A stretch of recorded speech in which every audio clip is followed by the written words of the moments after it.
What's up guys, welcome to the channel, Sorare, and in today's video I'll show you how I trade. So this is a video about trading and some other methods in Sorare. I'd appreciate if you leave a like and subscribe to the channel because I did put a lot of effort into this video. But without further ado, let's get into the video. So in this video I'll talk about 7 trading methods I use to make money on Sorare, and after that I'll show you guys some other things how to make money Sorare related but not on Sorare itself. But before I'll start with the Sorare trading methods, if you guys are interested in playing Sorare, I recommend signing up with the link in the description, because if you then go to new card auctions and you win 5 cards in the auction market, you get a free limited card. And now with the new season cards, it can be a really nice reward, up to 30, 40, 50 euros if you're lucky. So I recommend signing up, because why don't you want a free limited card? So now let's start with the trading methods. I'm just going over them one by one and showing some examples as well. So number 1 is basic trading. Basic trading is just what trading is. You buy lower and you sell higher. Let me show some examples for you. If I head over to Sorare data, I have one player in mind when I have this method, Patrick Rosowski. Why? Because if I go to 6 months, you see a lot of these yellow and green dots. For the people who don't know how Sorare data that works, the yellow dots are when I bought a player and the green dots are when I sold a player. As you see in this period, I bought a lot of Rosowskis. If we let's zoom in, that was around the beginning of June.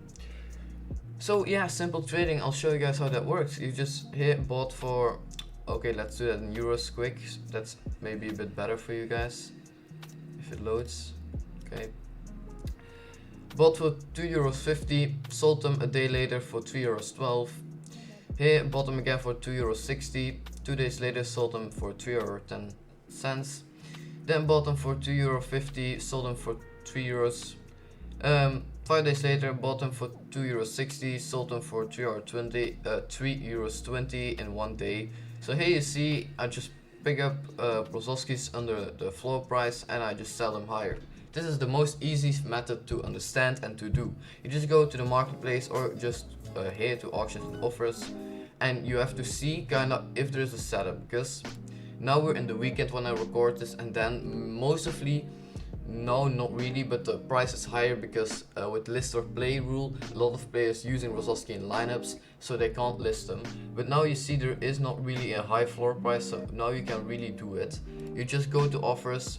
And a really important thing is here, what I'm gonna tell you guys is, if you go to the card and you wanna know if I can send him an offer, it's really important. Look at the last time he traded the card. So this guy traded the card on 27th of August. That's when I record this 5 days ago, or 6 days ago. So he's mostly looking to trade. So he's not gonna accept lower. So if we go back and look at the next card, he won this as a reward a month ago, so he is probably willing to sell this card for a bit less. So you just go to Sorare and you just send him an offer for probably around 0.0018 Ethereum. So that's one of the easiest methods. I'll show you guys another player, Mike McKenzie from the same team, which I did the same as well. You see a lot here. Let's zoom in. Bought him for €2.30, sold him for €3. If you look at the next one, bought them for €3.88, sold them for the same price, I guess. Here, bought them for €4.20 and I sold him, for just 40 cents higher. But here you see a quick trade, bought them for €5.40, sold them for €6.30. Yeah, I have a lot of other players I do this with, but I'm not gonna show them because it's probably a bit boring. But this is a really effective method. You don't get that much profit on them, but it's just a steady and not that much risk method. And you can do this with any budget. You see here, this card was around €5. Rosowski was around €2. You can also do this with €10 cards. But why I do this always with the same player is really simple. I know Mackenzie's status in real life. I know when if he's injured or not, if he's an important player. So I can basically predict his price range. Because here I saw he got really overhyped because of the season starts and he had European utility. So I just decided I'm not gonna trade in this range because I knew he's probably gonna drop lower or just a bit of a risk. And here I picked him up again. Okay, that's this new season card, you can't really compare that. But in this range, I know I can start trading again with this card, because he's not that much of a risk dropping a lot. So that was the first trading method I use. Let's go over to the second one. Also, the names I use as methods are not official or something, it's just how I call them. Other people, other traders might call them differently, so just keep that in mind. The second trading method I use is investing in injured or DMP or young talents. So what you basically do is you search for DMP goalkeepers, like young goalkeepers, for example 19-20-year-olds who were just benched, like second goalkeeper. Injured players, can I think of one? It's a bit of a high budget, but Courtois, for example, his price dropped a lot. If you look here, his price dropped because he torn his ACL. He will be out for the whole season. But if you can pick him up for a bit lower than this and he starts playing in goal again, his price can double, as you see here. This card is a lot of value, like 50 euros, so you can't really do this with low budget. But of course, DMP keepers or injured players who are injured for a long time, for example young goalkeepers who you can pick up for 2 euros, 3 euros, and maybe in a year or two they will be first goalkeeper somewhere. But this is long investment, so you have to wait some months and years. That's why I don't really do that often, because I don't trade on a high budget, so your Ethereum is just in a player for a long time, and that's not what I want. If you have a big budget, you can really do this. It's just an effective method. You basically know if Courtois is gonna go in goal again, his price will rise. It's also low risk. Alright, that were maybe two boring methods, but now method 3 is one of the more fun ones. And that's, I call them Tuesday and Wednesday as a 5 trading. So what you do is you head over to Play Sharper if it's Tuesday or Wednesday. You look at the lineups and you look at players who didn't play the last games and are expected to play. Then you go pick them up and buy them. Good example is Sorare. Yeah, I can't really show the lineups now because it's a Sunday when I record this. Sorare. This is not really a player who was not playing, but his scores were good and he was predicted to play again and he had a great matchup. So I picked him up here for, let's do that in euros for you guys, for €1.33. I used them for 2 weeks and now I sold them for €2.19. So nice profit, and I also won the threshold 2 times with him. So that's really nice. So how to do this again, you go to Play Sharper, you go to the most early lineups, you look at players who have a great fixture and can do really good, or players who have been injured, or just players that normally don't play and will play. So you pick them up. As you see here, I picked them up on, I think it was Tuesday or Wednesday, one of the first ones to pick him up. He even got sold the same day for a lot more. So I could have also took my profit here. A double of price in one day is just really good, but I wanted to use him in SO5 because, as you guys saw, he scored 72. That's really nice. Another example is, I will find him quick for you guys. Okay, this is a really complicated player, but I'll show them though. So Lita Hu is from Incheon United. Most of you, if you follow the channel or are in the Discord, I'm a huge Incheon United fan. I have a whole stack of them. So as you guys see here, here was starting goalkeeper, then got benched again because the main goalkeeper came back. And here the main goalkeeper was injured. So what did I do? Let me zoom in this time frame. On Tuesday and Wednesday, when he was predicted to play in the weekend, I picked a lot of them up. 1, 2, 3, 4, 5 of them up. Later, I sold him for a lot of profit. As you see here, I picked him up for, let's do that in euros again. I picked 2 of them up at 4 euros and sold them at 9 euros. That's more than a double of your investment in 4 days. This one I sold also in profit, 2 euros, and this one I sold just for the same amount of price. Okay, 60 cents profit. I also bought one here, but that was just a mistake from me. That's where you also have to keep in mind, if they rise a lot, you just have to say to yourself, don't buy them anymore, because this was just a terrible buy. Because I know next game the goalkeeper, the main goalkeeper might come back and he will get benched again, but I didn't realize that on time. So you really, especially with goalkeepers who are really expensive, you really have to think when you purchase one, is this a no risk? Okay, it's always going to be a small risk, but is this a low risk, and do I really want to trade this player? Because here I just had a thought in myself, I need to trade this player. And if you're a trader, if you want to trade, don't have that. You don't need that mindset from I have to trade, because I had that back then when I started Sorare. I have to trade. Now I do also play as a 5. I don't really have that because I do win the threshold a lot, so I do have like some Ethereum flowing in. But you don't have to trade. Just look if there are setups like this. This was a perfect setup, and then buy them. So now the fourth method, it is already, I think, my most favorite and fun method is active SO5 trading. What is active SO5 trading? This you can do especially in the weekends on Friday, Saturday and Sunday. Why it makes so much fun is you can just follow your games and trade with it. A good example is, if you guys don't know it, I'll explain it, is Charlotte van Houten. So what do you do with active SO5 playing? Active SO5 trading. You look at the matchups in the weekend when they're live. So on Saturday, Sunday, you look at the matchups. When the lineups come out, you see, oh, this player wasn't predicted to play at all. He is playing. And then you pick him up. Here you see some hype in Van Houten because he wasn't predicted to play. So I picked him up for, again in euros, sorry guys, I counted ETH, €2.70. Sold him like, what was it, 2 hours later? Yeah, when the game was done, for €3.50. So that's almost, okay, 80 cents profit, which is really nice if you're just following the game. I was just watching the game, and while watching the game on my second screen, I had some nice profit. You can do this with players who are starting, but you can also do this when players score really good. Also, a nice example is a guy from Eupen, but I don't know his name on top of my head. Magné is it. If you look at the scores, he did pretty good last week in the first game of the season against Eupen, against Genk, against Kortrijk and Leuven. He did really nice scores. So if you look at his price graph in euros again, I trade him 2 times. Here, I think it was the first game, he scored really good, he scored 90. So while I was seeing, he was also, while I was seeing in the first half, he had like 60, 70 points already. I knew he was gonna hit like 90, 100. So I picked him up for almost €2 and sold him like an hour later for €2.55.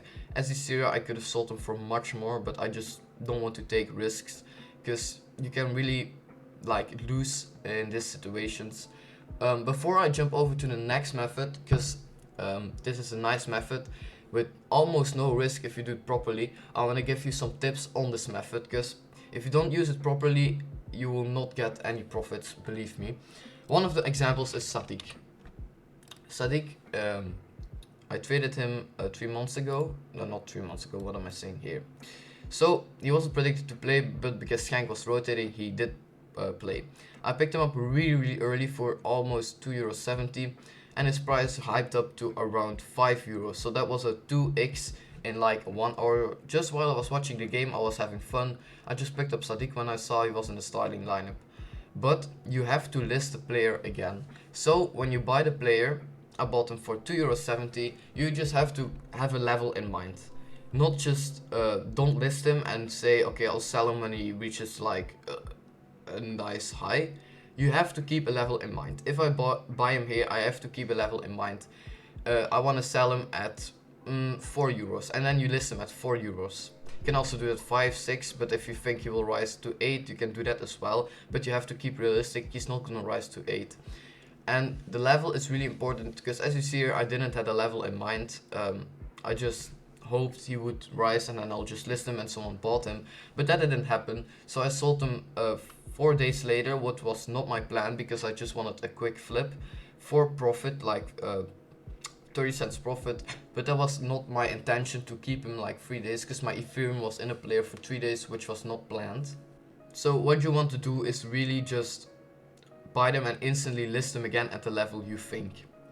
Another great tip, and this is maybe the most important one, is if you do this, look if there's a setup. For example, let me go to the games of today, which are happening right now. Let me just go into this game, Toulouse against Clermont. So you go, you can also do it here, but I prefer to do here, because you here instantly see who is predicted to play. For example, if Diarra is starting, he's only predicted 1% to play, and you think, okay, it's a really nice setup, I can buy him here if I'm the first, and I can maybe take a nice profit on him. So you go to auctions and offers. So look here, you have to look if there's a nice setup.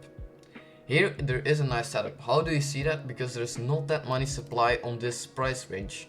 You see 0.0015, 16, 18, 22. There's some gaps which you can make profit on. So if you buy him the first one at 15, you can instantly list him for around 20, maybe like 24 between these two cards, and get some nice profit.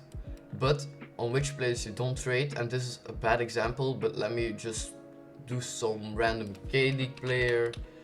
I have in mind Lee Mignon. Also don't trade with K-League players, please, just don't do it. Imagine he's not predicting to start, but he starts.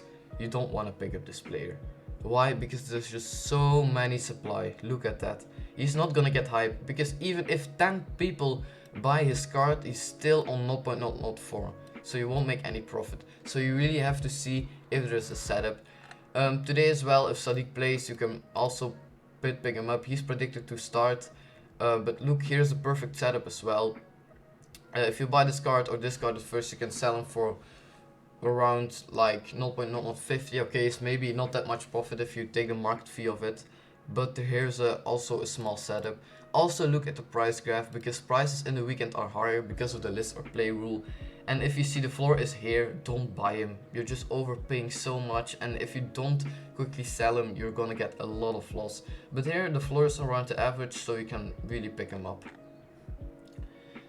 So that was a bit of this trading method. I know it was maybe a lot of info and complicated, but you really have to keep in mind with the tips. If there's a setup and you have to keep a price range in your mind when you buy him, you have to instantly relist him. Otherwise you can maybe take a loss, or just have the players in your gallery for 4 or 5 days not selling, and then eventually maybe selling them even for a loss. So let's get over to the last 3 methods, and one of the 3 last is buying bundles. This is just maybe a lot of people know, people like Powell Trader or bots like Basil bots or his are just bots, and Powell Trader is a real guy who just buy a lot of cards from other people for a nice percentage. So imagine someone is selling his cards and he thinks like, I just want to get rid of it, I don't want to list them one by one and just wait days for him to sell, I just want to sell him now. You DM him or send him a message, or I don't know how, you say him, you have these cards, I want to make you a nice offer for around 70 to 80%, it depends on what scarcity they are, because on super rares and uniques you have to do it differently, but on limiteds you can do like 70 to 80%, and you make him an offer. Then you buy them, you have some cards, it can only be 3 or 4 cards. That's what I do sometimes in the Discord. If people list cards, I just DM him and make them an offer. It can also be like 20, 30 cards. You buy them for a nice percentage and then list them and hope you can make profits. This is an effective method, but I don't really like doing it. Why? Because it takes a lot of time and it takes a lot of Ethereum in your players, but it's a really effective method. It's maybe not a fun method, but it is an effective method. Like people like Powell Trader who do this all the time make huge profits. So let's get over to the next method now, and that's reward sniping. I think this is a really underrated type of trading who not a lot of people heard of before, but reward sniping is really effective. So what you do is on Tuesday, when the rewards are distributed to the players who won the reward, that's on Tuesday 8 PM for me. Maybe if you live somewhere else it's later or earlier. So Tuesday on 8 PM you go to the marketplace on manager sales and you look at newly listed. Then you want to click you want to do one card. You want to click on every player. No, there's not gonna pop up a reward, but maybe this guy has won this guy as a reward and listed him. Then you can make an offer for a bit less, because if someone gets a reward and he instantly lists him to the market, he probably just wants to sell him quickly, get rid of him, get Ethereum and buy something else or invest in something else. Then you can make him an offer for lower. That's also a really effective method where I made some money on. Just when the rewards get distributed, just make them an offer. Well, my English is terrible. Make them an offer if they instantly list their cards for a bit less of the floor price or the average of the player. So let's move on to the last method, and the last method is auction. yeah, auction sniping, auction buying, you can see how you call it. I preferably do this with limiteds because with various trading it's not that optimal at all. Yeah, you just look at limited players who are undervalued. You just look at players, you type them in on Sorare data, you look if they're undervalued and you pick them up and you sell them for higher. Now with the collection bonus introduced, this is not really that effective as before because people really want to pick them up from auction for the more collection bonus points. But now with the new season cards as well, if you see a new card and it's only like, imagine 5 out of 1,000, and he gets sold for the same price as the floor price or even lower, you can really pick him up and sell him quick for more for profit. So that were my 7 trading methods. Let me repeat them quickly. So basic trading, investing in injured DMP or young talents, Wednesday trading, active SL5 trading, and then buying bundles, reward and auction sniping. My most favorite is of course active SL5 trading because you can just watch and enjoy the game in the weekend and also make some little profits while you just watch the game. Basic trading is also just really effective, but maybe a bit more boring. You just have to send offers to people. So that were all my trading methods. Now I want to show you guys some other ways to make money, like Sorare related. It's not on Sorare itself, but Sorare related. I have 4 websites and things to make money Sorare related for you guys. And the first one is, maybe a lot of people know it already now, it's Sorare data lineup predictions. What is it? You go to Sorare, you go to Game Week and you see projected lineups. What you have to do here is, just as the name says, you have to project the lineups. Last month I did it with every player in every single team in every single league, and I spent 6 to 7 hours a week. I don't recommend doing this because it's taking a lot of your time for not that many rewards. So if I go to last month, August, I won a 2 tier 5s limited and 1 tier 4 rare for just clicking if players are getting benched or starting or are injured or suspended. So it's really easy. It's maybe boring, but this month I try to do differently. This month I'm just doing some leagues, the Belgium League, the K League and J League, and some other small leagues. That's taking me an hour per week, and it's also still kind of fun, and you can also get some nice rewards with that. So I just recommend doing 1, 2 or 3 leagues and maybe a full region then, like Champion Asia, or if you want to do World Challenger Europe. I don't recommend doing Champion Europe because there's a lot of competition in that leagues, because yeah, most of the people know about the top 5 leagues. So maybe you can choose from a region outside of the Champion Europe group. How do you do this, you might ask? So as I said, you go to Game Week, projected lineups, and you go to the next game week, of course, because the game week is running right now, you can't really predict. Go to the next game week, and here you see all the games. Now there's international games, of course, you can't really predict them now because you don't know who's called up and something, so this is not really nice to predict. You see the players here, Bistrov, for example, you can predict between starting, benching or not in squad. This question mark is basically doubtful, and that means he's gonna play or get benched. But I don't recommend you tick this box, because if you want to finish high, you don't really want to tick this box because it's not giving you points. It is giving you points, but a lot more less than if he's actually going to play. So I don't recommend using the box, just playing starting or out of squad. So you just click it and that's everything. I recommend doing 1 league or 2 leagues and doing some research on them, like using Play Sharper for example, and also like searching injured or suspended players on Twitter. So if we move on to the next thing, it's Warrior. Some people maybe know about Warrior, some not. Warrior is like a kind of fun game you can play besides Sorare, which is Sorare related. So there's 3 things in Warrior you can do. You have this thing, you have to guess the L5 and L15, who is it? Leroy Sané. I was too late, okay. Daniel Malen. No, I was wrong, it was Navas. You can predict like this. Oh, who is this? Mope, okay, Mope. This is gross. So you have 10 questions. If you do all the 10 right and quick, you can end up in the leaderboard. And every 5 to 6 days, I think is the leaderboard, the top 3 get a reward. This week it's Leo Duarte. You can receive if you finish first. Let's look at its value. That's nice, 4 euros you can do while playing this fun game. Second place is Sergio Alberto. Let's look what's his worth. Also 3 euros. Last week it was a card from 10 euros you could win if you finish first, so that's really nice. So we're just load it up and just quickly guess the players with this and try to finish as high as possible on the leaderboard. The next method is Sorare Mega, and this is heavily Sorare related. Sorare Mega, let me just open the site. So Sorare Mega is really dependent on your Sorare, and you have to connect your Sorare with it as well. And every week you can play a Mega 3, Mega 5, Mega 8, Mega 11. You can do this dependent on how big your gallery is, but I just play Mega 3. You put your 3 players you think will score the highest, but of course now the next game week I don't have players because it's an international week. But normally you can put your 3 players and the top 10 or 20, I don't know, on top of my head, get a limited card.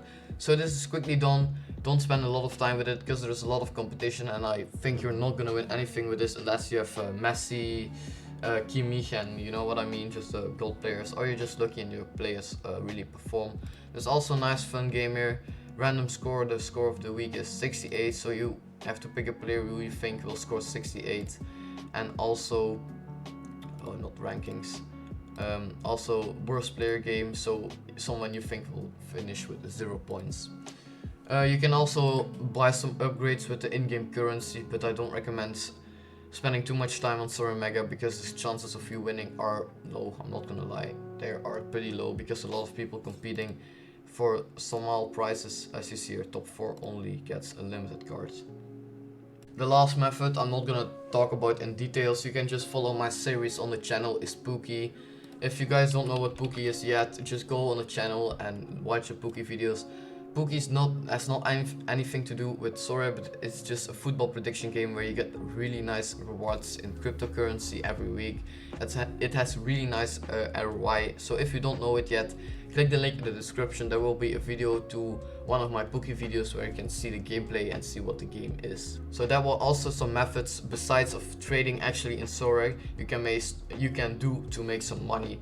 But that was it for the video. I want to thank you guys for watching. I also would appreciate a like and a subscribe because I did put a lot of effort in this method, in this video, and I hope for you guys that you have some methods now, so you know how to trade in Sorare. If you have any questions about some methods, you can always let them know in the comments or DM me on Discord. You can join the Dutch Discord server, link is in the description. But I want to thank you guys for watching again, and I'll see you guys in the next video. Bye.